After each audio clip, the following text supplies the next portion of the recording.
Hey everyone, so in this video we're going to look at how to report and compose good news and feature stories. So first of all, I'm going to look at the element of brevity. So this brevity just refers to keeping things short, and in a news story, keeping things brief is important because you just want to get the facts out there. The who, what, when, where, why is the most important thing, especially in a breaking news story like this one. That's the story, and it's just the facts. There aren't even any interviews or anything like that, although they probably did speak to some people to get this information. It's just the facts. So brevity is most important in news stories, particularly breaking news stories.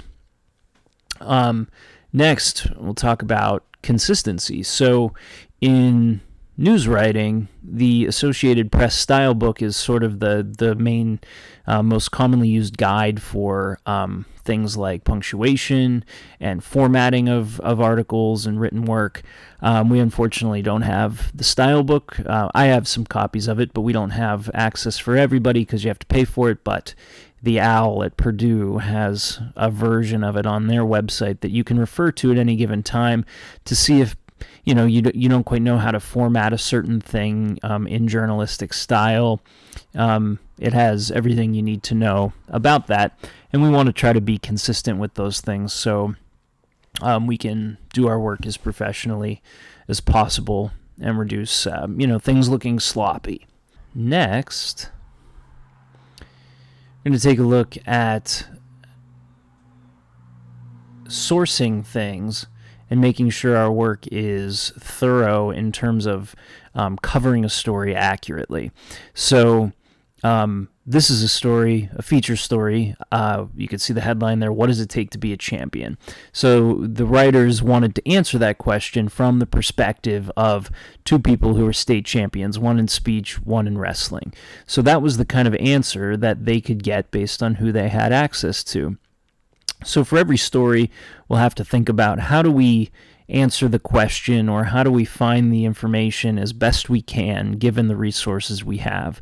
So they decided to go in this direction, and they interviewed these people. They gave a pretty thorough account of these two people's experiences, and that's a pretty good answer to that question from the perspective of the people that we have access to. It's not necessarily a complete answer because obviously there are other champions and other things, and those answers could change this story, but these are the answers that we could find, and this is a pretty good version of a similar kind of story where, again, the answer, we wanted to look at how playing an instrument could reduce stress and how it influences a person's life.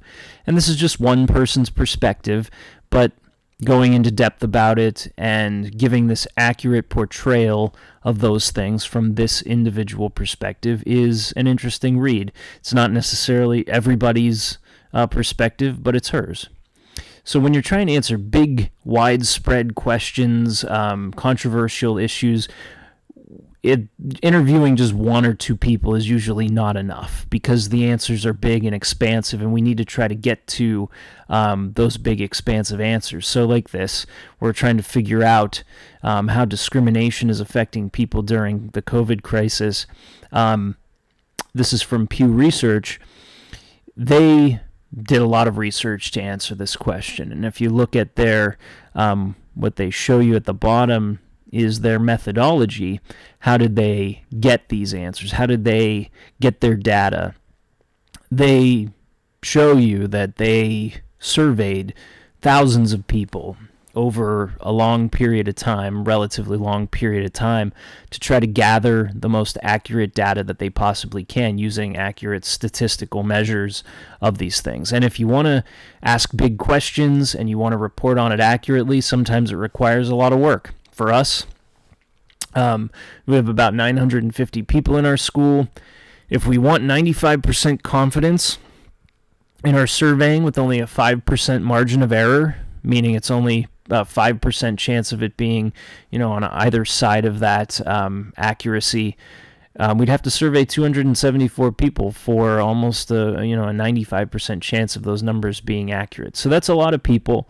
That could take a lot of time, but that's what it takes in order to get the most statistically accurate numbers possible. So we always have to think about whether we're willing to go that far or how far we are willing to go, or else we might end up with a story like this, which is, Louisville parents upset an in-person learning option was abruptly taken away from them. Now, reading that headline, it makes it seem like we're talking about all Louisville parents or a lot of them, but really, this story is just about two Louisville parents. It's one family.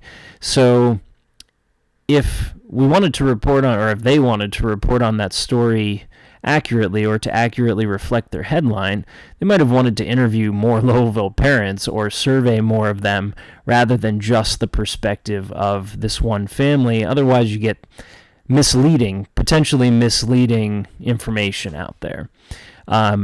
This is a story we did a few years ago. It's about the wrestling team and one of their traditions.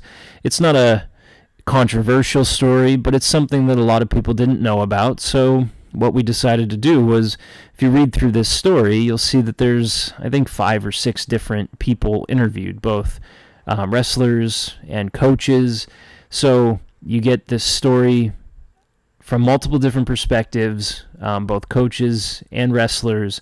And by talking to all those people, you get, hopefully, an accurate representation of what the experience of doing this thing is like.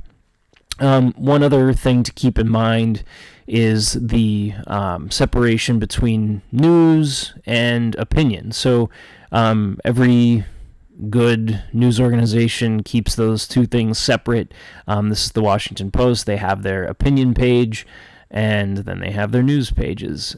We have an opinion section on our website, and the people who write opinions are different from the people who write the news, and it's important to keep that separation. So when it comes to news, what we don't want to do is what's called editorializing. So if you write a news or a feature story, you as the writer should not be commenting on that story or on that situation in the story. If there are opinions about it, we can write about that separately, but the news and the opinion should not blend together. Just some final notes: when you're quoting somebody, make sure that reference is in past tense. So there you see Polis said rather than Polis says. That's just a little formal thing to remember. And if you have any questions about stuff like that, again, look at the AP style guide.